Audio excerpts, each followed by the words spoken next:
Ista'idu billah, ya. Ista'idu billahi min adzabil qabri. Ista'idu billahi min adzabil qabr. Mohon perlindunganlah kalian kepada Allah dari azab kubur. Ista'idu billahi min adzabil qabr. Minta perlindunganlah kalian kepada Allah dari azab kubur. Beliau mengatakannya hingga berulang, disebutkan hingga 2 atau 3 kali. Ya, beliau meminta kita untuk memohon perlindungan kepada Allah dari azab kubur. Kenapa?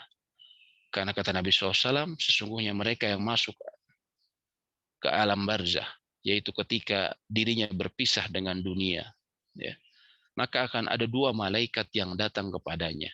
Apabila dia seorang beriman, dan semoga kita termasuk orang yang bagian dari orang-orang ini, maka akan datang 2 malaikat yang berpakaian sangat putih bersih, mereka bagaikan matahari bersinar. Mereka duduk kemudian di samping si mayit yang akan meninggal tersebut, ya, sebelum meninggal, ya. Lalu kemudian, ya, ketika mereka duduk di sampingnya dan dikatakan saking besarnya, sejauh mata memandang besarnya tubuh mereka. Lalu kemudian datanglah malaikat maut, ya. Datanglah malaikat maut yang menghampiri orang tersebut. Lalu kemudian ditariklah nyawanya dan dia akan berkata, wa ya ayyatuhan nafsul mutmainnah, wa ya ayuhan nafsut thayyibah, wahai jiwa yang baik, ukhruji ila magfirati min rabbika wa ridhah. Keluarlah engkau menuju ampunan dan keridhaan Rabbmu. Subhanallah. Maka ditariklah nyawanya, dan kata Nabi SAW, maka dia keluar begitu mudah, seperti mudahnya keluar air dari yang mengalir dari ceretnya. Subhanallah. Keluar dari ceretnya. Kemudian setelah itu, para malaikat 2 tadi yang sangat putih bergegas, ya, tidak menyia-nyiakan kesempatan mengambil ruhnya tersebut, kemudian meliputinya dengan kain dari surga. Kain dari surga dan wewangian dari surga. Sehingga dikatakan tercium wewangian yang paling harum yang ada di muka bumi. Subhanallah. Kemudian malaikat tersebut membawa mereka, ya, membawa mereka menuju langit dunia. Dan ketika menuju langit dunia, para malaikat yang ada di sekitar langit dunia bertanya, ya, karena kita ketahui bahwa kata Nabi SAW, tidak ada satu tempat, ya, seluas ini, kata beliau, ya, yaitu seluas 4 jari seperti ini, melainkan di langit sana, melainkan ada malaikat yang tengah bersujud kepada Allah. Jadi langit ini dipenuhi oleh para malaikat. Lalu kemudian ditanyakan, man hadza? Siapakah orang ini? Ya, jiwanya seperti membawa kebaikan, ya. Kemudian dikatakan dia adalah Fulan bin Fulan, akan disebutkan nama terbaik dia di dunia. Akan disebutkan nama terbaik di dunia. Dia di dunia pernah disebutkan nama apa? Disebutkan nama terbaik Fulan bin Fulan. Ya. Kemudian dia naik menuju langit dunia. Kemudian dia meminta izin kepada malaikat penunggu di gerbang langit dunia, karena langit ini memiliki gerbang-gerbang. Kemudian diizinkan, lalu kemudian ruhnya naik bersama para malaikat tersebut. Dan subhanallah, ini akan terjadi pada kita semua, ya, dan bagi seorang mukmin, ya. Lalu kemudian setelah naik ruh tersebut hingga naik ke langit ke-7, kemudian disebutkan Allah berfirman, simpanlah catatan amal hambaku ini fi illiyin, dalam illiyin. Ya, kita dengar illiyin itu dalam antara lain surat Mutaffifin, ya. Tempat catatan amal seorang hamba yang soleh, maka ditaruhlah catatan amalnya di illiyin. Lalu kembalikanlah dia ke tempatnya. Akhirnya dikembalikan dia setelah disimpan catatan amalnya di illiyin, lalu kemudian dia diturunkan menuju kuburnya, ya, menuju jasadnya. Dia diturunkan. Lalu setelah itu apa yang terjadi? Setelah kemudian dia dikembalikan, apa yang terjadi? Dan ini yang akan terjadi kepada setiap mukmin, setiap seseorang yang beriman, ya, Islam dan beriman. Maka kemudian ketika dia sampai di kuburnya, akan datang kembali 2 malaikat yang sangat mengerikan wajahnya. Dalam beberapa hadis sahih disebutkan mereka wajah dan berupa hitam, dan satunya lagi biru.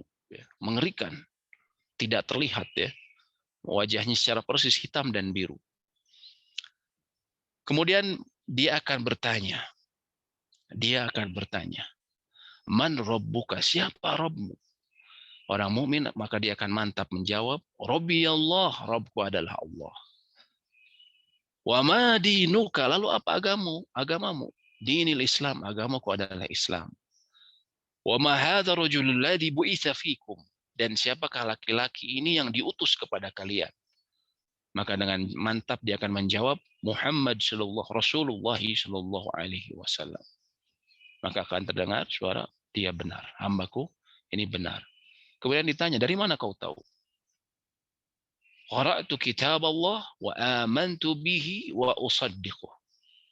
Dahulu aku di dunia, kama qala sallallahu alaihi wasallam, aku dahulu di dunia, aku membaca kitab Allah, aku kemudian mengimani dan membenarkan semua yang ada di dalamnya. Subhanallah. Maka terdengar suara, Shadaqa abdi. Benarlah apa yang dikatakan hambaku.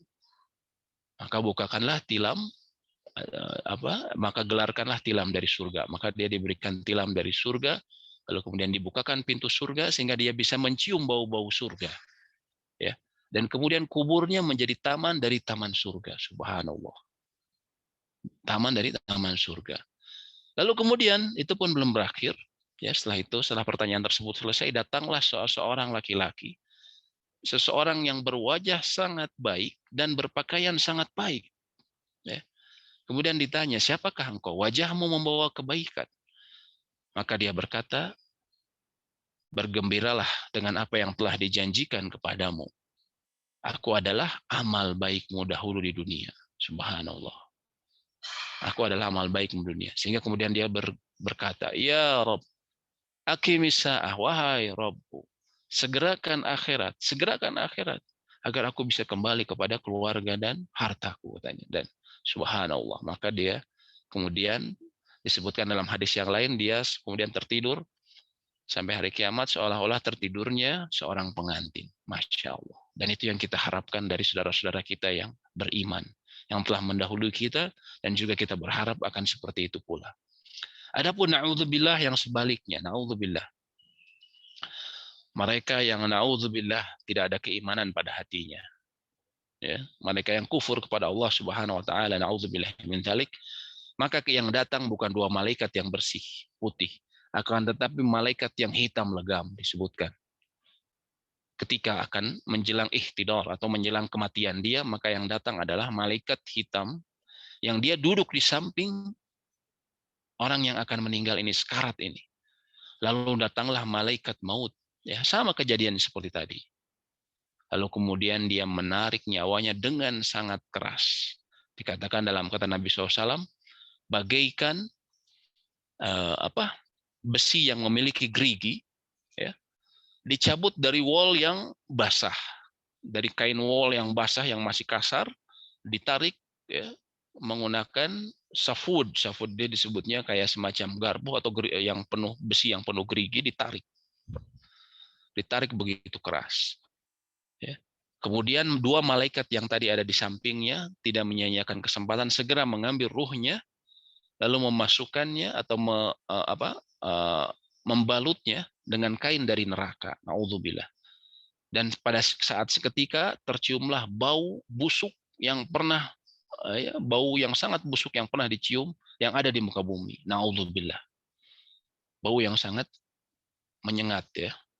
Lalu seperti yang dilakukan juga tadi, akan dibawa menuju langit dunia. Namun ketika di dalam perjalanan ditanya, siapakah orang ini? Sungguh ruhnya membawa keburukan. Maka disebutkan, dia adalah Fulan bin Fulan. Disebutkan nama terburuk yang pernah disandang oleh dia. Ya. Karena kadang di antara orang-orang yang pergaulannya buruk, na'udzubillah, ya, mereka mempunyai nama-nama yang julukan yang buruk satu sama lainnya. Ya. Ada yang bilang namanya apa? Mohon maaf, misalnya kayak di Bandung ya, orang Sunda, Bagong itu artinya babi hutan. Ada yang namanya memanggil temannya Bagong, si Bagong. Ada yang namanya, kami juga pernah dengar ada yang namanya Bangke ya. Di antara teman-temannya dipanggilnya Bangke. maka akan disebutkan namanya yang terburuk dahulu di dunia, Bangke bin Bagong misalnya. Naudzubillah. Naudzubillah akan disebutkan nama yang terburuk ya. Lalu kemudian, walaupun dia punya nama asli, tapi akan disebutkan julukannya yang pernah disandang sama dia. Dia dikenalnya sebagai apa yang pokoknya nama terburuk disebutkan. Naudzubillah. Lalu sebagaimana tadi akan meminta izin untuk masuk langit ya, lewat langit dunia. Tapi qadarullah pada saat ini orang yang seperti ini dia tidak bisa masuk ke langit. Tidak bisa ke langit. Lalu kemudian Nabi SAW yang mengisahkan kisah ini, kejadian ini ya, yang hakiki kelak akan terjadi pada seorang kafir, naudzubillah, beliau membaca ayat. Beliau membaca ayat dalam surat Al-A'raf ayat 40. Beliau membaca ya. Beliau mengutip salah satu ayatnya ya. Di permulaan ayat disebutkan innal ladzina kadzdzabu biayatina wastakbaru. Sesungguhnya orang-orang yang mendustakan ayat-ayat kami dan menyombongkan diri terhadapnya. Ya. Lalu kemudian sambungannya ayat ini dan beliau Nabi SAW langsung masuk ke ayat ini. La tufattahu lahum abwabus samai wa la yadkhuluna al-jannah hatta yalijal jamalu fi sammil khiyat. Mereka tidak akan dibukakan sama sekali pintu-pintu langit. Dan mereka tidak akan masuk al-jannah, tidak akan masuk surga. Hatta sampai yalijal jamalu fis samil khiyat. Sampai unta masuk ke dalam lubang jarum. Bayangkan oleh Anda, bisakah unta masuk ke dalam lubang jarum? Subhanallah, tidak mungkin. Ya. Kemudian juga, ya, dia kemudian jatuh dari langit, ya. Tadi setelah dibawa malaikat, dia jatuh dari langit. Kemudian Nabi SAW kembali membaca ayat wa may dalam surat Al-Hajj ayat 31 ya. Beliau membaca wa may yusyrik billahi faka'annama kharra minas sama. Sesungguhnya orang-orang yang mempersekutukan Allah maka seakan-akan dia jatuh dari langit lalu kemudian dia disambar ya. Fatakhtafuhu at-tayru aw tahwi bihi ar-ruhu fi makanis sahiq. Maka dia seolah-olah jatuh dari langit lalu disambar oleh burung dan diterbangkan angin ke tempat yang jauh. Na'udzubillah. Maka dia dikembalikan ke dalam kuburnya, ya, ruhnya tersebut setelah tadi jatuh dari langit. Kemudian dia akan didatangi oleh dua malaikat, sama seperti tadi. Malaikat yang hitam kebiru-biruan, na'udzubillah, mengerikan ya. Kalau hitam pleng artinya mengerikan, cuman ketika ada warna birunya itu masih ada sedikit kelihatan rupanya yang mengerikan ya, na'udzubillah. Kemudian dengan sangat kasar mereka akan bertanya, "Man rabbuka? Siapakah Rabbmu?" Maka dia akan menjawab, maka dia akan menjawab, "Haha, la adri." Saya tidak tahu. Saya tidak tahu. "Wa ma dinuka?" Lalu apakah agamamu? Ya. Dia akan menjawab, "La adri." Saya tidak tahu. Kalau orang kafir langsung mengatakan, "La adri." Saya tidak tahu. Wa ma hadzarur rajul ladzi bu'itsa fikum. Dan siapakah laki-laki yang diutus ini yang kepada kalian? Diutus kepada kalian ini. Maka dia akan menjawab, la adri, saya tidak tahu. Orang munafik ya, mengaku Islam, tapi dalam hatinya, na'udzubillah, membenci agama ini dan tidak mau menjalankan syariatnya, maka dia akan menjawab, aqulu ma yaqulun nas. Aku berkata sebagaimana orang-orang bicara. Sebagaimana orang-orang berkata, saya ikut-ikutan saja. Ya. Kalau orang-orang munafik, na'udzubillah.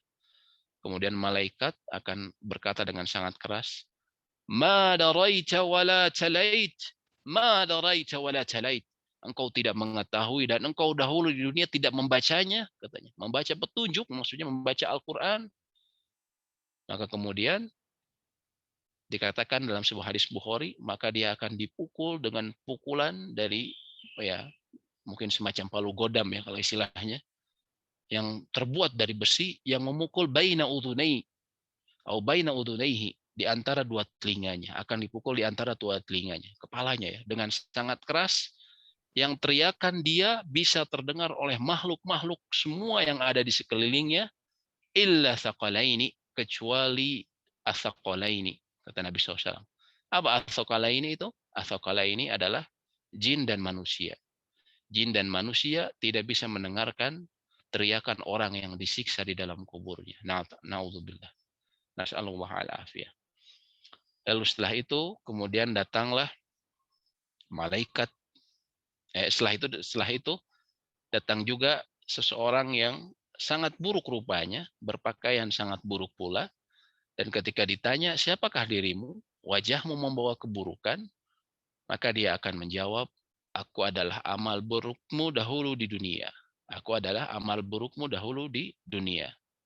Ya. Maka kemudian dia akan berkata, eh, ya Rob, janganlah kau tegakkan kiamat. Janganlah kau tegakkan kiamat. Karena dia takut, karena dia tahu bahwa setelah kiamat, azab yang diberikan kepada dia itu lebih mengerikan dibandingkan di kuburnya. Na'udzubillah. Na'udzubillah min dzalik. Ya. Itulah mereka, na'udzubillah, mereka yang kufur kepada Allah Subhanahu wa taala. Dan ini juga bagian dari keimanan yang kita bahas dalam hari ini ya, pengajian hari ini. Lalu siapakah yang selamat dari fitnah kubur tersebut? Siapakah yang selamat dari pertanyaan kubur tersebut sehingga tidak mendapatkan pukulan malaikat? Ya, siapakah mereka? Allah berfirman dalam surat Fussilat ayat 30 dan 32. Fussilat 30 32. Allah berfirman, innal ladzina qalu, sesungguhnya orang-orang yang berkata, Rabbuna Allah. Mereka berkata, Rabb kami adalah Allah, thumma istaqamu. Kemudian dia beristiqomah. Tatanazzalu alaihimul malaikah, maka malaikat akan turun kepadanya, ya, dan akan berkata, Allah alla takhafu wa la tahzanu. Janganlah engkau takut dan jangan pula bersedih. Wa abshiru bil jannati allati kuntum tu'adun. Lalu kemudian, ya, janganlah engkau bersedih dan bergembiralah dengan surga yang dahulu dijanjikan kepada kalian. Nahnu awliya'ukum fil hayati dunya wa fil akhirah. Kami adalah pelindungmu di kehidupan dunia dan akhirat. Walakum fiha ma tashtahi walakum fiha ma tad'un. Dan di surga nanti kamu memperoleh apa yang kamu inginkan dan memperoleh apa yang kamu minta. Subhanallah. Ini orang-orang yang beruntung. Yang ketika tadi di dalam kuburnya, dan betapa dekatnya kita sekarang dengan kubur, ya. Kita tidak pernah tahu ya. Bahkan saya sendiri, ya, qadarullah, saya 3 pekan yang lalu saya juga terkena, qadarullah, terkena COVID juga ya, dan saya merasakan disesak-sesak yang sangat parah ya, sehingga saya sempat berwasiat. Kita tidak tahu gitu, kapan kita kemudian masuk ke dalam kuburnya. Tapi jadilah orang-orang yang seperti ini, yang mengatakan Rabbuna Allah, Rabb kami adalah Allah, thumma istaqamu. Kemudian dia beristiqomah. Para ahli tafsir menyebutkan maknanya. Innal ladzina qalu rabbuna Allah la rabba lana ghairuh. Mereka yang berkata, Rabb kami adalah Allah, tidak ada Rabb selainnya. Wastaqamu ala imtithali awamirih. Kemudian mereka beristiqomah, ya, bertakwa dan konsisten untuk melaksanakan semua perintah Allah sekemampuan dia. Ya. Wajtinab nawahi, dan kemudian dia menjauhi semua yang dilarang oleh Allah. Berusaha sebisa mungkin, namun tentunya tidak semua orang bisa sempurna. Ya. Akan terjatuh kepada kesalahan, akan terjatuh kepada ketidaksempurnaan. Tapi yang dituntut adalah setelah jatuh dia segera bangkit lagi. Ya. Dan dia melakukan sesuai dengan kemampuan dia dalam ketakwaan. Maka disebutkan tatanazzalu alaihimul malaikah, maka malaikat akan turun inda ihtidarihim, ketika mereka menjelang dicabut nyawanya. Ihtidar. Qailina lahum, yang akan berkata kepada mereka, la takhafu minal maut. Janganlah kalian takut dari maut. Wala mimma ba'dahu, dan juga dari apa yang setelahnya. Subhanallah. Wala tahzanu ala ma khallaftum fid dunya. Dan janganlah kalian sedih atas apa yang kalian tinggalkan di dunia. Menurut Ibnu Katsir maksudnya apa yang kalian tinggalkan dari keluarga, dari harta, ya, atau perkara dunia lainnya. Jangan sedih ketika kau meninggalkan dunia tersebut. Ya. Di dunia. Ya. Dan bergembiralah kamu dengan surga yang dahulu pernah dijanjikan kepadamu di dunia. Dijanjikan dari Al-Quran yang engkau baca. Dari hadis-hadis Nabi SAW. Dari penyampaian ustadz-ustadz. Dari kiai-kiai. Dari ulama-ulama. Yang dahulu pernah dijanjikan kepada kalian. Subhanallah. Ala imanikum billahi wa amalikum salih. Atas keimanan kalian dan juga amal-amal soleh kalian. Subhanallah. Maka itulah hari yang berbahagia justru. Ya. Bagi seseorang yang soleh. Ketika kita melihat guru-guru kita sekarang ya, banyak ustadz-ustadz, kiai, yang mereka meninggal, ataupun sahabat-sahabat kita, keluarga kita yang kita lihat keimanannya Masya Allah. Maka saat kematian itu adalah saat yang bergembira. Karena bagaimana tidak, malaikat menyebutkan kepada ya, ba'abshiru, bergembiralah atas apa yang telah dijanjikan kepada kalian. Subhanallah. Ya. Atas apa yang telah dijanjikan kepada kalian. Dan disebutkan, janganlah sedih apa yang ditinggalkan, karena Allah akan menggantikan kepada kalian yang jauh lebih baik dari itu. Ya. Tsumma istaqamu, orang yang seperti ini dan juga istiqomah. Menurut Ibnu Katsir, ya, beliau mengutip perkataan Ibnu Abbas radhiyallahu taala anhuma, maksudnya dia istiqomah ala syahadati alla ilaha illallah. Atas syahadat la alla ilaha illallah. Atas syahadat la ilaha illallah. Juga pengertiannya menurut para ulama yang lain adalah ya, dia istiqomah dalam keikhlasan kepada Allah dan juga dia istiqomah dalam keimanan. Sebagaimana Nabi SAW pernah ditanya mengenai pesan ya, yang seorang sahabat bertanya, saya nggak akan nanya selain kepada engkau ya Rasulullah, berilah aku wasiat. Maka beliau mengatakan, Qul amantu billahi tsumma istaqim. Katakan, aku beriman kepada Allah, lalu kemudian istaqim. Kemudian konsistenlah, berpegang teguhlah sampai ajal menjemputmu. Sampai ajal menjemputmu. Pegang teguhlah dia. Ya, pegang teguhlah dia. Mereka lah orang-orang yang beruntung. Ya. Jadi intinya adalah agar mereka bisa mendapatkan kebahagiaan di akhirat. Agar mereka bisa mendapatkan janji malaikat, ya. Wa absyiru, bergembiralah ketika dia masuk ke dalam kuburnya, adalah dia mempertahankan keimanannya hingga akhir hayatnya. Hingga akhir hayat. Lalu apakah iman tersebut? Ya. Yang kita diperintahkan untuk mempertahankannya mati-matian hingga akhir hayat kita. Yang dengannya Allah memasukkan orang dengan mudah ke dalam surga. Yang dengannya para rasul diperintahkan untuk menyampaikan risalahnya, inti dari dakwah para nabi. Ya. Secara ringkas, tentunya Islam ini sangat luas. Namun secara ringkas, iman itu adalah apa yang disampaikan oleh yang Ibnu Qayyim menyebutkan, utusan yang paling mulia dari kalangan malaikat, yang bertemu dengan utusan paling mulia dari kalangan manusia, yaitu dalam hadis Jibril yang telah kita pelajari dari pekan lalu. Itulah akidah, itulah keimanan. Ya. Bagi yang belum sempat ikut pekan lalu, kita mempelajari hadis kedua dari hadis Arba'in, yang menceritakan mengenai pokok-pokok keislaman. Ketika seseorang yang tidak dikenali, berwajah sangat bersih dan berpakaian sangat bersih, kemudian bertanya kepada Nabi SAW, ya Rasulullah, mal Islam, apa Islam itu? Kemudian Nabi SAW menyebutkan, asyhadu an la ilaha illallah, anta syahada an la ilaha illallah wa anna Muhammadar Rasulullah. Beliau menyebutkan kemudian 5 rukun Islam. Kemudian bertanya mengenai wamal iman, apa kemudian iman itu? Maka beliau mengatakan 6 rukun iman. Lalu yang terakhir orang tersebut, atau sebelum terakhir, beliau bertanya apa mengenai ihsan itu. Kemudian ihsan adalah beliau jelaskan pula. Dan yang terakhir beliau bertanya mengenai tanda-tanda malaikat. Orang tersebut bertanya mengenai tanda-tanda hari kiamat. Tanda-tanda hari kiamat. Maka Nabi SAW menjelaskan secara ringkas.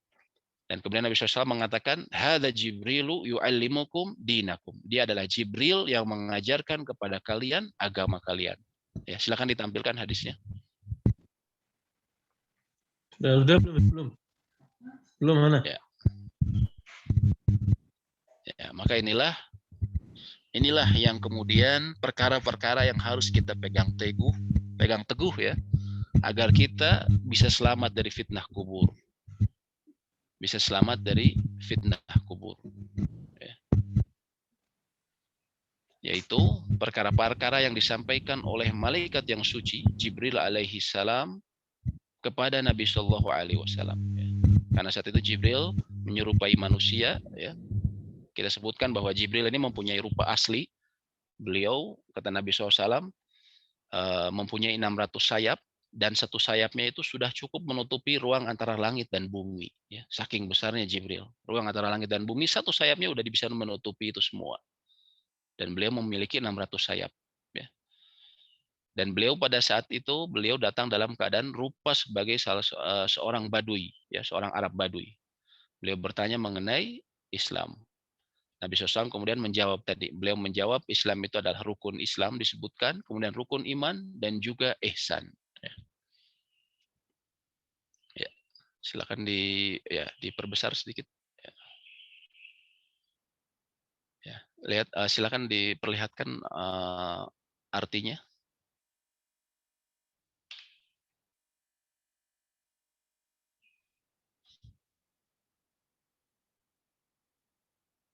Ya. Namun sebelum melanjut ke materi ini, tadi ada beberapa pertanyaan. Tidak mengapa mungkin kita potong dulu dengan pertanyaan ya, sambil kemudian kita masuk sesi yang pembahasan dari hadis ini. Apakah ajal itu bisa mundur dari yang sudah ditentukan? Kalau sekiranya bisa, bagaimana caranya sesuai tuntutan Rasulullah SAW? Bagaimana hadis tentang silaturahmi yang dapat memanjangkan usia? Ya. Kalau diperkenan juga bertanya apakah semua bid'ah itu dhalalah finar? Ya. Wallahu ta'ala a'lam, apakah ajal bisa mundur? Pertanyaannya yang ada di lauh mahfuz, catatan yang ada di sisi Allah Subhanahu wa taala itu tidak bisa. Dan tadi ayatnya kita dapatkan jelas ya.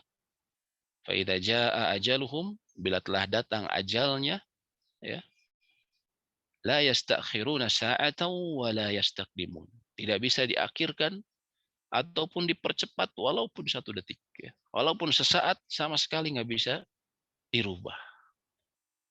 Lalu bagaimana dengan hadis-hadis mengenai silaturahmi contohnya? Yang dikatakan bisa memanjangkan usia. Ya, bisa memanjangkan usia. Mengenai hadis-hadis mengenai silaturahmi yang dikatakan seseorang yang ingin diluaskan rezekinya dan juga dipanjangkan usianya, maka bersilaturahmilah atau maka sambunglah silaturahmi ya. Dan yang dimaksud sambung silaturahmi ini adalah menyambung hubungan saudara yang utama adalah menyambung hubungan saudara yang memiliki hubungan rahim, saudara dekat ya, saudara kandung ya. Kemudian tentunya orang tua nomor 1, lalu kemudian saudara kandung ya. Kemudian yang setelah itu paman dan tante ya. Itu yang disebut silaturahmi, bukan seperti pengertian masyarakat umum. Saya mau bertemu teman-teman SMA saya mau bertemu teman-teman kuliah saya ya, apalagi Ramadan biasanya. Untuk silaturahmi. Nah, ini sebenarnya pengertian yang salah ya. Artinya ini penggunaan secara istilah bahasa saja. Maksudnya ingin bertemu ya. Tapi makna silaturahmi yang disebut Nabi SAW, sambunglah tali silaturahmi, adalah menyambung seseorang yang mempunyai hubungan rahim sama kita, yaitu ayah kita, ibu kita, lalu kemudian saudara terdekat, ya, saudara kandung maksudnya ya, paman, tante, ya, kemudian sepupu dan segala macam dan seterusnya ya. Itu yang disebut silaturahmi. Ya, memang hadisnya sahih mengatakan seperti itu. Namun para ulama memberikan pengertian dari hadis tersebut. Ya, setidaknya ada 2 pendapat yang populer di antara para ulama. Pendapat yang pertama, ya, bahwa hadis tersebut maksudnya begini, yang dimaksud memanjangkan usia adalah dia kenangannya panjang. Kenangannya panjang. Dia sudah meninggal, tapi jasa-jasanya tetap disebut sama orang-orang. Masya Allah, orang ini dahulu ketika hidup begini-begini. Waduh, Masya Allah. Pak itu tuh Masya Allah, kalau dia dulu hidup tuh, wah dia setiap Jumat dia atau setiap apa setiap hari dia memberi sarapan misalnya kepada orang-orang, ya. Dia berinfak seperti ini, Masya Allah. Ketika dia masih hidup, dia mengajarkan ilmu yang bermanfaat, begini, begini, begini. Jadi walaupun sudah meninggal, kita dapatkan ya, ada orang-orang seperti itu yang sudah meninggal lama, tapi orang masih menyebut-nyebut, wah Masya Allah, dulu di kampung ini tuh ada si bapak itu tuh. Dia tuh kalau, wah Masya Allah, kalau infak begini-begini, royal. Kalau ngaji, atau misalnya dulu di sini tuh ada kiai ini, ya. Biasanya kiai-kiai ini banyak terkenal ya, ulama-ulama. Kalau dulu misalnya dia masih hidup, wah Masya Allah banyak orang belajar begini-begini. Ya. Itu yang makna pertama. Artinya zikroyat atau kenangan dia itu terus disebutkan ya, kebaikan-kebaikan dia. Makna yang kedua kata para ulama adalah dia dipanjangkan usianya dalam catatan takdir yang ada di malaikat, yang ada di malaikat. Jadi catatan takdir itu ya, kita ketahui misalnya Lailatul Qadar ya. Lailatul Qadar itu dia di apa? Yang menentukan diturunkan ketika Lailatul Qadar itu apa? Dibagikan catatan takdir setiap manusia kepada para malaikat ya. Maka akan diperlihatkanlah catatan dalam 1 tahun ya. Apakah dia bahagia pada tahun itu ataupun dia naudzubillah sial, apakah dia mendapat celaka atau justru dia mendapat keberuntungan ya. Itu diperlihatkan setiap tahun kepada malaikat di malam Lailatul Qadar ya. Kata para ulama akidah ya. Akan tetapi ya, ketika misalnya dia memanjangkan silaturahmi, ditentukan di situ misalnya dia misalnya naudzubillah Oktober ini misalnya naudzubillah misalnya dia mendapatkan kecelakaan yang merenggut nyawa ya. Misalnya ya naudzubillah. Lalu kemudian dia memanjangkan silaturahmi. Kemudian dia juga berdoa ya. Karena disebutkan Nabi SAW la yaruddu qada illa addu'a. Tidak ada yang bisa menolak takdir kecuali doa. Maksudnya adalah takdir di sini. Takdir yang dituliskan di catatan malaikat. Maka bila dia melakukan hal-hal tersebut, maka takdirnya akan berubah. Dalam arti yang ada di catatan malaikat ya. Di catatan yang malaikat bahwa dia akan berubah yang harusnya tadi Oktober kemudian dipindahkan kemudian pada tahun berikutnya misalnya. Seperti itu. Berubah karena tadi dia kemudian banyak berdoa agar diberikan umur yang berkah, umur yang kesehatan misalnya tahun itu, maka doanya diperkenankan, maka catatan takdir di malaikat berubah ya. Namun ini tidak merubah apa yang ada di sisi Allah. Karena salah satu bentuk keimanan kepada Allah, Allah mengetahui apa yang akan terjadi, Allah mengetahui apa yang telah terjadi dan apa yang akan terjadi. Dan Allah mengetahui bila sesuatu tidak terjadi, apabila terjadi, bagaimana terjadinya. Itu Allah mengetahui. Jadi dalam hal ini catatan takdir di malaikat berubah, namun di lauh mahfuz tidak berubah. Dan di lauh mahfuz itu akan ada catatan yang memang mengatakan dia ditakdirkan berumur misalnya 50 tahun, namun karena dia berdoa dan memanjangkan silaturahmi, dan maka dia berubah menjadi 55 tahun. Seperti itu. Ya. Kira-kira. Dan itu yang dijelaskan oleh para ulama akidah ya, makna dari memperpanjang umur dengan memperbanyak silaturahmi dan juga misalnya berdoa ya. Jadi merubah catatan takdir yang ada di malaikat namun tidak merubah catatan takdir di lauh mahfuz yang ada di sisi Allah Subhanahu wa taala. Allah taala bisawab. Apakah bid'ah itu semua bid'ah itu dhalalah finnar ya? Ini ada penjelasannya memang, semua bid'ah ini maksudnya sesuatu dalam agama yang tidak ada contohnya dari Nabi SAW. Tergantung bid'ahnya sebenarnya. Tapi yang disebut dhalalah finnar ini maksudnya bisa mengantarkan ke dalam neraka. Namun pada hakikatnya kembali kepada sifat dari bid'ahnya tersebut.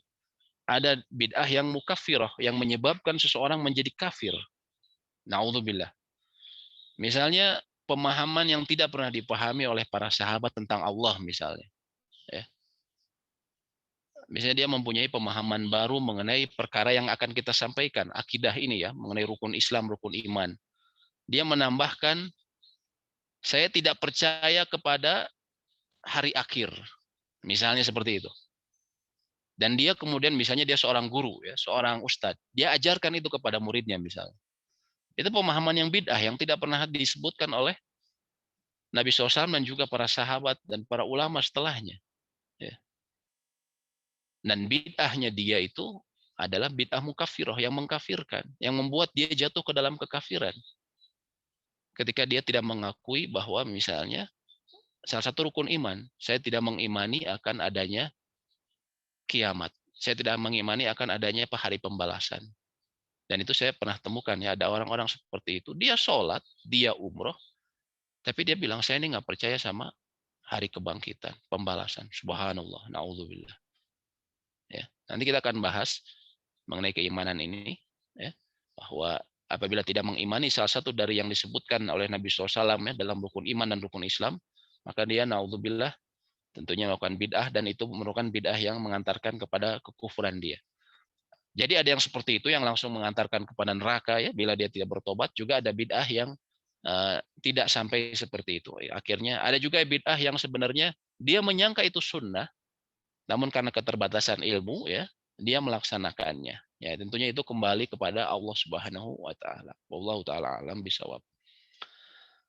Sebagian kaum muslimin mengatakan kalau di hati tauhid saja bisa menghapus dosa yang menggunung, berarti tidak usah beramal. Bagaimana penjelasannya? Ya. Ini ada yang bertanya, ada sebagian orang mengatakan kalau namanya tauhid atau namanya iman itu ya cukup di hati, tidak usah beramal. Ya. Dan memang kita ketahui bahwa akidah yang benar ini bisa menghapus dosa-dosa yang menggunung. Ya. Bagaimana penjelasannya? Wallahu taala a'lam. Nah, ini kesalahan fatal ya. Karena akidah itu, tauhid itu, keimanan itu, para ulama mengatakan adalah sesuatu yang kita yakini di dalam hati, lalu kita ucapkan, ya, dan juga dengan ucapan, dan juga wal amalu bil jawarih, dan kemudian diamalkan dengan jawarih, anggota tubuh kita ya. Kita amalkan. Itulah iman, bukan hanya di hati, bukan sekedar tasdik. Secara bahasa betul, iman itu tasdik. Secara bahasa adalah membenarkan. Namun menurut dalam istilah Islam yang disebut iman, tauhid, itu bukan sekedar di hati.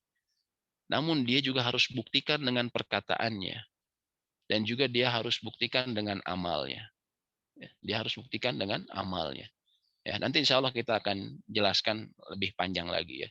Namun pendapat seperti itu tadi itu merupakan kesalahan. Kemudian dia meninggalkan beramal, nah ini sebuah kesalahan. Karena dalam Al-Quran banyak sekali ayat yang menyebutkan innalladzina amanu wa amilus solihat. Biasanya beriman dan kemudian selalu dibarengi dengan amal soleh. Mereka lah orang-orang yang dijanjikan surga itu selalu seperti itu. Beriman dan beramal soleh. Beriman dan beramal soleh. Jadi bukan sekedar artinya amal soleh itu adalah perwujudan dari keimanan dia. Sekedar apa ya. Baik, kita sedikit lanjutkan ya. Sedikit lanjutkan. Nah, ini hadisnya ketika para sahabat duduk ya.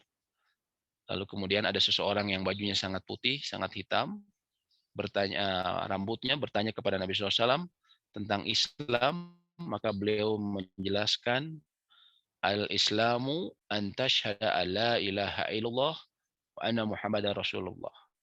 Islam itu adalah engkau bersaksi tiada sebenarnya terjemahan ini kurang tepat ya. Tiada Tuhan melainkan Allah. Yang tepat adalah tiada ilah yang berhak disembah selain Allah. Ya. Karena kalau dalam bahasa Arab, ya ini Tuhan ini bahasa Indonesia ya. Bahasa Arab itu di antara keistimewaannya dia memiliki makna yang sangat mendalam. Ya. Bahkan UNESCO sendiri bilang 15 juta kosakata yang tidak berulang. Beda dengan bahasa Inggris yang hanya 300.000 kosakata yang tidak berulang. Jauh sekali ya. Di antaranya kata ilah, la ilaha. Ilah itu yang tepat adalah bukan Tuhan sebagaimana dipahami dalam bahasa Indonesia. Ya. Karena ada Rob ya. Ada juga ilah. Kalau ilah ini maksudnya sesembahan, sesuatu yang disembah. Ya. Maka makna yang tepat menurut para ulama akidah menyebutkan La ma'buda bihaqqin illallah. Makna la ilaha illallah itu adalah tiada ilah, tiada zat yang berhak disembah dengan benar illallah, kecuali Allah. Itu makna yang tepat, ya. Karena ilah ini maksudnya adalah sesuatu yang disembah. Lalu kemudian Nabi SAW juga mengatakan mengenai tadi ya rukun Islam, dan laki-laki itu menjawab sodakta, engkau benar. Dan selanjutnya berkata mengenai iman dan ihsan yang pernah kita bahas pekan lalu. Dan ini perkara-perkara yang disebutkan ini adalah pokok-pokok dari akidah seorang muslim yang semua kaum muslimin harus tahu. Ini adalah ilmu yang disebutkan talabul ilm wajibun ala kulli muslim atau faridatun ala kulli muslim, kata Nabi SAW. Menuntut ilmu itu adalah wajib bagi setiap muslim. Dan apa yang wajib? Yaitu yang paling wajib adalah perkara-perkara pokok dalam agama. Perkara-perkara yang diajarkan Jibril ya sebagai utusan paling mulia dari malaikat kepada Nabi SAW di hadapan para sahabat dahulu ya. Tentunya yang disampaikan ya, syariat Islam ini sangat luas, tentunya yang disampaikan adalah perkara yang paling pokok, yaitu rukun Islam dan rukun iman. Ya. Itulah ya perkara yang wajib dipelajari oleh setiap muslim. Lalu kita akan masuk sedikit mengenai rukun Islam.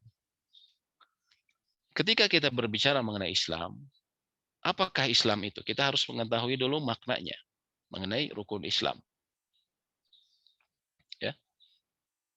Al-Islamu menurut para ulama maknanya antara yang disebutkan oleh Profesor Dr. Syekh Abdul Razak bin Muhsin Al-Badr. Beliau menyebutkan makna Islam itu adalah al-istislam, adalah berserah diri. Adalah berserah diri secara makna bahasa. Ya. Artinya menyerahkan diri, istislam lillahi tabaraka wa ta'ala bitauhid. Menyerahkan diri kepada Allah Subhanahu wa taala dengan tauhid, dengan mengesakannya.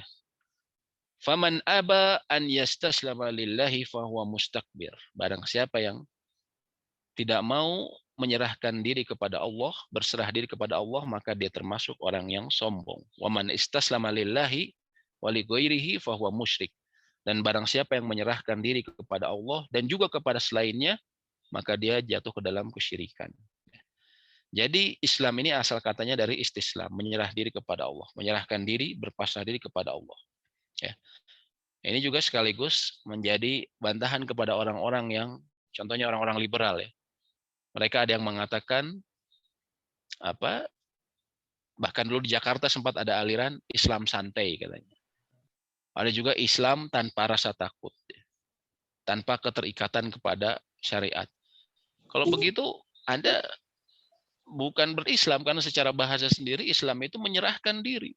Ketika kita mengatakan saya Muslim, artinya saya menyerahkan diri saya kepada Allah. Ya. Secara makna dari awal bahasa sendiri. Dan Islam ini mempunyai rukun yang tadi disebutkan oleh Nabi SAW, rukun Islam. Ya. Dan yang disebut rukun ini adalah tiang. Bagaimana sebuah rumah apabila salah satu tiangnya hancur, ya, mempunyai 5 tiang, tentunya rumahnya akan roboh. Begitu pula dengan seseorang yang dia tidak mengimani salah satu dari rukun Islam ini. Dia tidak mengimani, dia tidak bersyahadat misalnya tentunya, atau dia misalnya bersyahadat, tapi dia tidak mengimani bahwa sholat wajib, atau dia tidak mengimani bahwa zakat wajib, kemudian saum wajib, dan juga haji wajib, ya, maka dia telah naudzubillah merobohkan keislamannya, telah mengeluarkan diri dia dari Islam tanpa dia atau dia sadari atau tidak. Ya.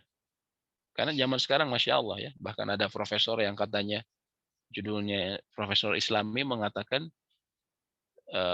saya pikir ibadah haji itu sudah tidak wajib, lebih baik dikasihkan ke orang-orang miskin. Subhanallah. Ya. Dan perkataan dia itu pernah ditulis di salah satu koran ya terbesar di Jawa Barat. Ini perkataan yang menyebabkan dia telah menghancurkan bangunan agamanya. Ya. Karena yang namanya rukun Dia adalah tiang. Apa jadinya rumah tanpa tiang? Maka ya hancur. Maka hancur. Tadi kita lihat bahwa rukun pertama adalah asyhadu an la ilaha illallah. Saya bersaksi bahwa tiada ilah, maknanya yang benar ya, kata para ulama tauhid, bahwa tiada ilah yang berhak disembah selain Allah Subhanahu wa taala. Ya. Maknanya, dan ini perlu kita ketahui, ketika kita mengucapkan la ilaha illallah, dia memiliki selain tadi makna secara bahasa, dia juga memiliki makna yang berisikan dua komponen terpenting. Yaitu ketika dia mengucapkan la ilaha.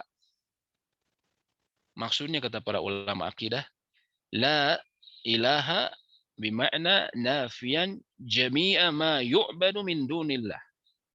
Adalah dia menolak, menafikan semua yang diibadahi selain Allah Subhanahu wa taala.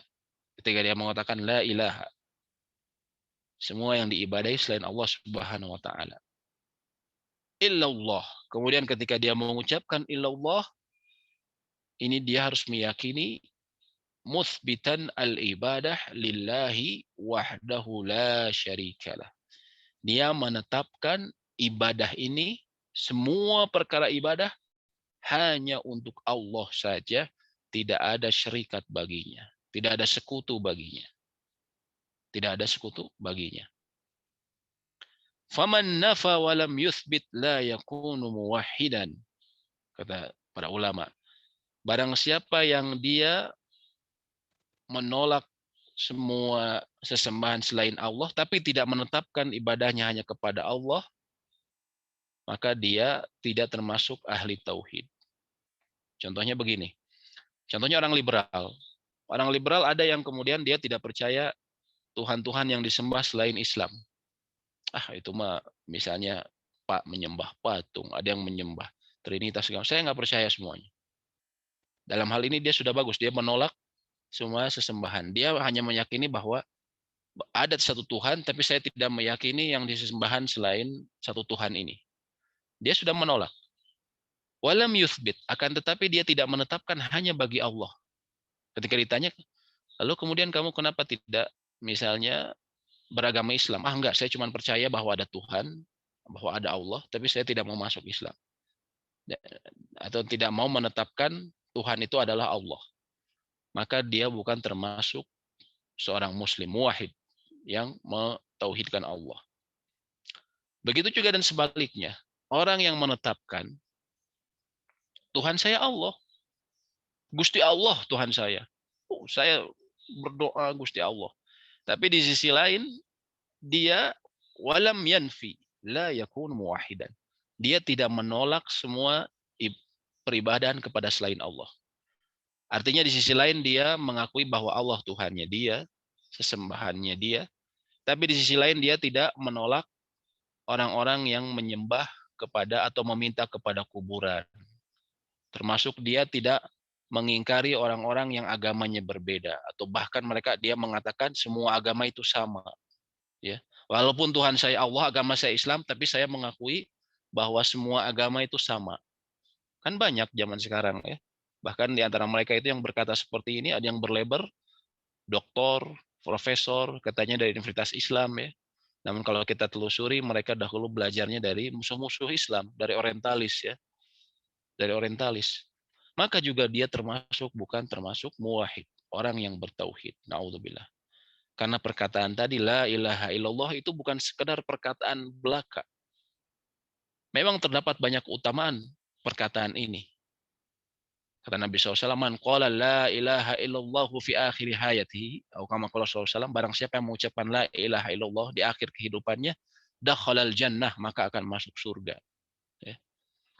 Namun tentunya mengucapkan itu di akhir hayat bukanlah perkara mudah. Dia harus mengetahui mengenai la ilaha illallah sebelumnya, dan dia juga harus memahami makna yang terkandung di dalamnya. Ya.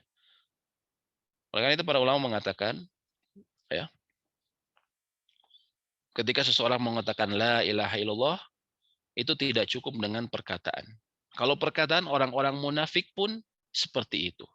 Mereka mengaku Islam pada zaman Nabi SAW, contohnya Abdullah bin Ubay, dia hidup di kota Madinah bersama-sama kaum muslimin, ikut sholat, ikut berhaji dan segala macam, ya.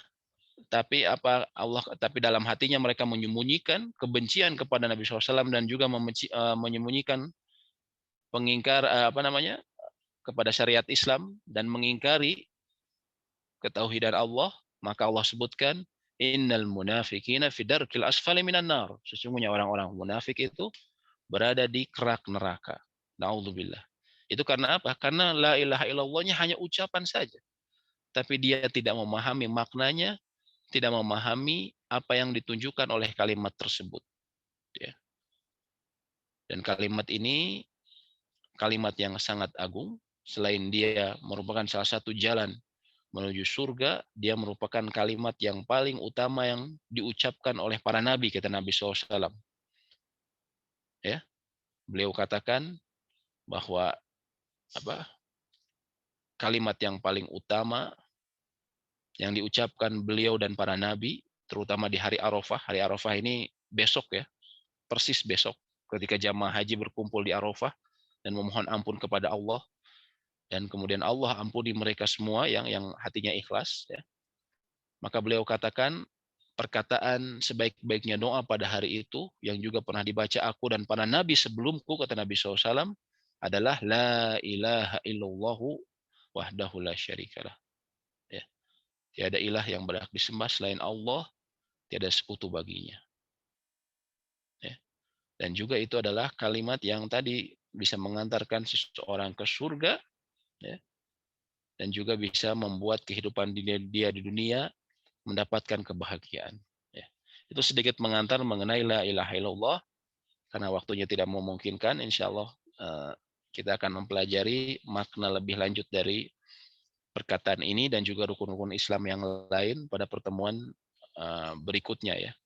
Dan kalimat ini mempunyai syarat-syarat ya. Sama seperti sholat, ada syaratnya supaya bisa diterima. Ya. Seorang harus muslim, seorang harus bersuci terlebih dahulu, kemudian dia bersih dari najis. Begitu pula dengan la ilaha illallah, itu ada syaratnya disebutkan oleh para ulama agar ucapan la ilaha illallahnya ini adalah yang bisa mengantarkan dia selamat dari azab kubur dan juga bisa mengantarkan dia menuju surga kepada Allah Subhanahu wa taala. Wallahu taala a'lam. Demikian pemaparan yang ringkas, semoga nanti pekan depan kita bisa lanjutkan. Silakan apabila ada pertanyaan. Assalamualaikum ilaikum Ustazi, ana izin bertanya terkait amal baik yang akan menemani kita di kubur. Apakah usaha seseorang yang candu dari suatu maksiat untuk berhenti akan menjadi amalan besar di sisi Allah sehingga menjadi pendamping kita di kubur nanti? Karena beratnya siksaan di dunia berupa candu, begitu pula untuk menjauh dari candu tersebut. Ya. Ini maksudnya saudara kita ini bertanya, apakah bila dia meninggalkan sesuatu perkara misalnya kemaksiatan yang dia susah berlepas diri darinya, karena sudah sampai jadi candu ya, jadi terus-terus dilakukan. Apakah kemudian usaha meninggalkannya tersebut bisa menjadi pahala di sisi Allah? Jawabannya ya. Jawabannya ya. Allah Subhanahu wa taala Ar-Rahman. Rabb kita yang Maha Penyayang, Maha Pengasih, yang lebih mencintai kita dibandingkan ibu kita sendiri. Allah sebutkan dalam sebuah hadis qudsi, bila seseorang melakukan perbuatan amal baik, ketika dia berniat, ya Allah, saya ingin mendirikan, saya kalau punya uang, ya Allah, saya ingin punya rumah tahfiz, saya ingin buka pesantren, ya Allah, biar jadi amal jariah, biar banyak orang bermanfaat, ya Allah, walaupun sekarang saya masih usaha kecil-kecilan. Niat Anda seperti itu sudah dicatat oleh Allah Subhanahu wa taala. Allah sudah perintahkan malaikat untuk mencatatnya. Lalu ketika Anda melaksanakan, ya Allah, alhamdulillah, saya dapat usaha saya berkembang. Saya sekarang bisa beli rumah dulu untuk rumah tahfiz sebelum pesantren misalnya. Ketika Anda melaksanakan itu, Allah lipat gandakan. Tergantung kadar keikhlasan Anda. Bisa sampai 10, bisa sampai 700, dan seterusnya. Ya. Dalam berbagai hadis disebutkan bisa berlipat ganda. Kenapa? Lalu kemudian, dan Masya Allah, dalam hadis kursi terus disebutkan, adapun bila seseorang berniat melakukan perbuatan buruk, ya, karena kita terkadang seperti itu, ada niat-niatan jelek, saya pengen, na'udzubillah, saya pengen begini, pengen maksiat, gitu ya. Apalagi ketika ada kesempatan di depan mata, ya. Lalu dia urungkan, ya, tadi ketika niat buruknya tersebut, Allah tidak catat. Beda dengan amal baik, Allah catat, kalau amal buruk tidak dicatat.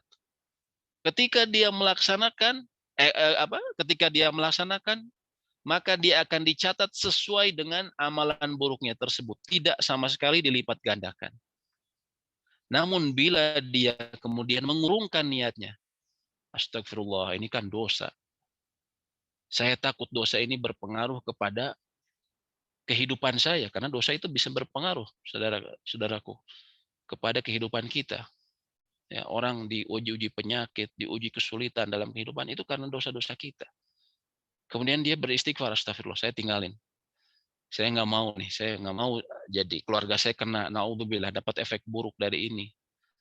Dari uang haram misalnya, saya nggak mau nih. Anak-anak saya makan walaupun banyak duit saya, tapi mereka makan dari haram, saya nggak mau, saya tinggalkan. Maka usaha dia meninggalkan tersebut, Allah berikan pahala. Allah catat sebagai pahala. Dan para ulama mengatakan di antara makna sabar adalah sabru alal ma'asi, kesabaran atas maksiat. Maksudnya apa? Kesabaran untuk tidak melakukan kemaksiatan. Itu adalah bentuk kesabaran. Dan Allah sebutkan innama yuwaffas sabiruna ajrahum bighairi hisab. Sesungguhnya orang-orang yang memiliki kesabaran tersebut, Allah akan beli mereka pahala tanpa batas. Pahala tanpa batas sesuai dengan kadar kesabaran mereka. Oleh karenanya kita berharap ketika kita berusaha sekeras mungkin, ya, tentunya ini nggak mungkin kita bisa lakukan kecuali kita meminta taufik kepada Allah, meminta berdoa kepada Allah agar dijauhkan dari maksiat yang kita sudah mencandu kepadanya. Ya. Maka insya Allah kita berharap itu semua menjadi pahala yang besar bagi kita dan menjadi pendamping kita di kubur nanti. Ya. Allah Ta'ala bishawab. Apa maksud dari hewan yang hidup di dua alam yang dimaksudkan oleh Rasulullah SAW sehingga disebut sebagai binatang yang haram dimakan? Oh, ini fikih ya. Nanti insya Allah kita bahas ya. Kita bahas. Baik, silakan apabila ada pertanyaan yang berhubungan lagi. Seperti apa nikmat dan siksa kubur tersebut? Apakah yang mendapatkan siksa kubur sudah pasti masuk neraka atau ada harapan masuk surga? Allah Ta'ala alam. Ya. Di antara para sahabat, ada yang dijamin masuk surga. Di antaranya adalah Utsman bin Affan. Beliau mempunyai kebiasaan setiap malam bila sholat witir, beliau menghatamkan satu Al-Quran. Menghatamkan satu Al-Quran, subhanallah. Sebagaimana dijelaskan oleh istrinya ya. Beliau ketika misalnya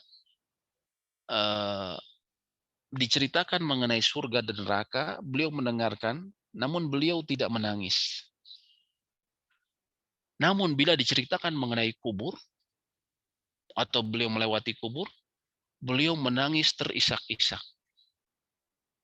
Beliau menangis terisak-isak. Kenapa ketika ditanya oleh sahabatnya, kenapa engkau menangis?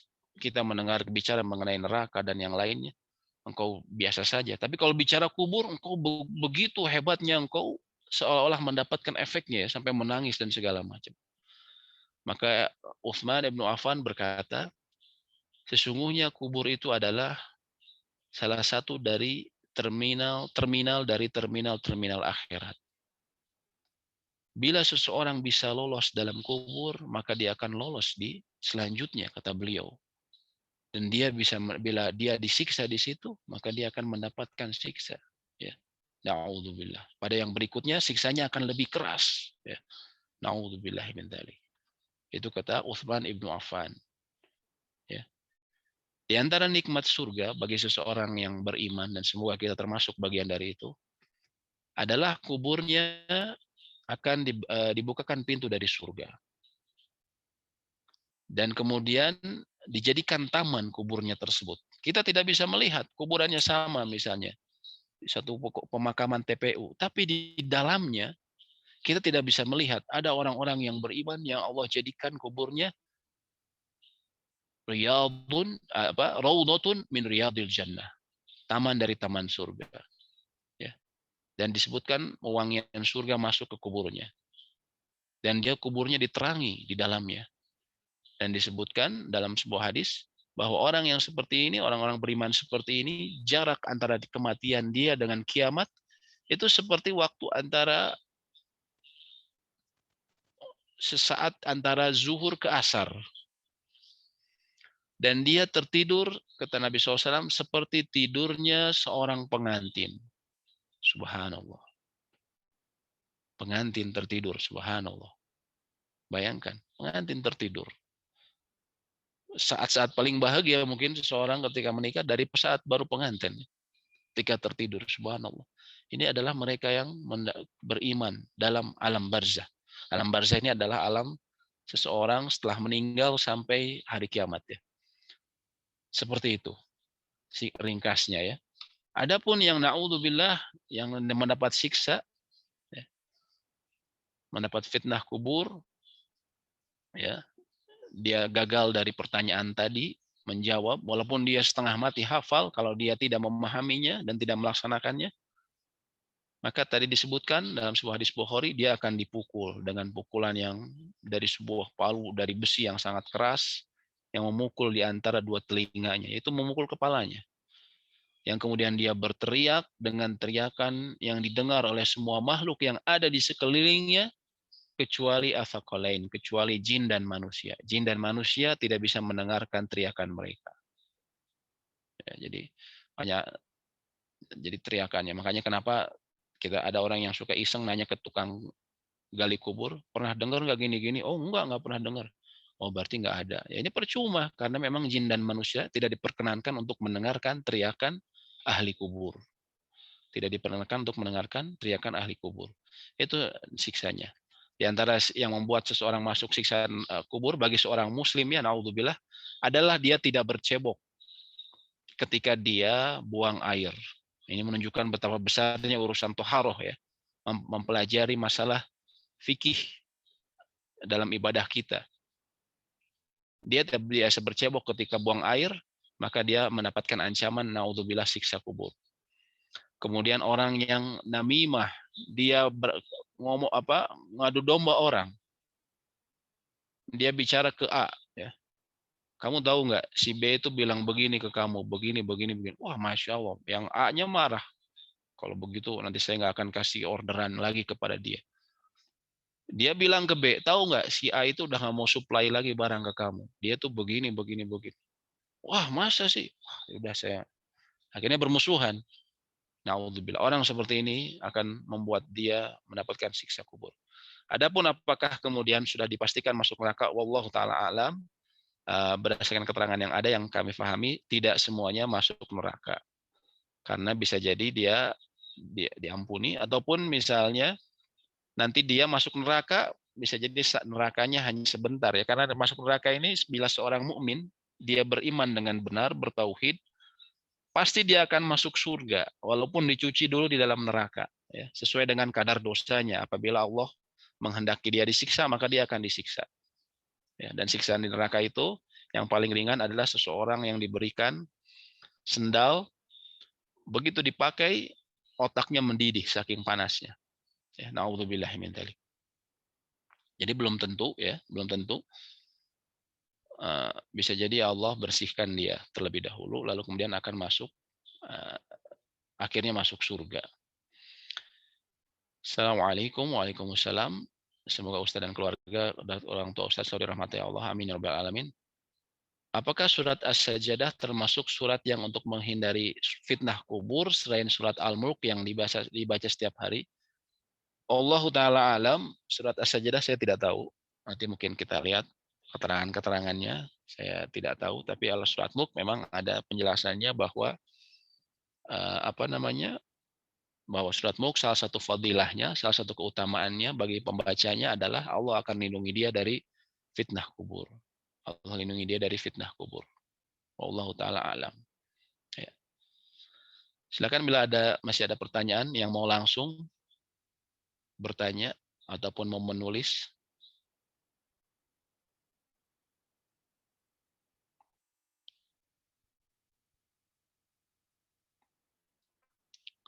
Bila tidak ada, saya kembalikan ke admin. Ya, silakan. Barakallahu fikum pada Ustadz, Ya, dan sepertinya karena sudah tidak ada pertanyaan lagi, maka pertemuan hari ini kita cukupkan sampai sini dulu saja. Semoga Allah Ta'ala senantiasa merahmati kita semua, dan insya Allah kita bertemu lagi di pertemuan berikutnya bismillah ta'ala. Alhamdulillah, untuk hari ini kita cukup sekian dulu saja. Bagi teman-teman yang ingin update info kajian kita, bisa silakan follow akun Instagram kita di @majlis_hibussunnah dan juga di @chaserupi ya, dari kali ada yang ingin follow akun media kita. Tapi paling itu saja untuk hari ini. Mari kita tutup pertemuan hari ini dengan doa kafaratul majelis. Subhanakallahumma bihamdika la ilaha illa anta astaghfiruka wa atubu ilaik. Jazakallahu khairan katsiran. Wassalamualaikum warahmatullahi wabarakatuh. Waalaikumsalam warahmatullahi wabarakatuh. Jazakallah Ustadz Abi Ibrahim. Oh iya Pak, alhamdulillah. Pak Bang ya, alhamdulillah. Iya betul Ustadz. Insyaallah semoga bisa ketemu lagi Pak.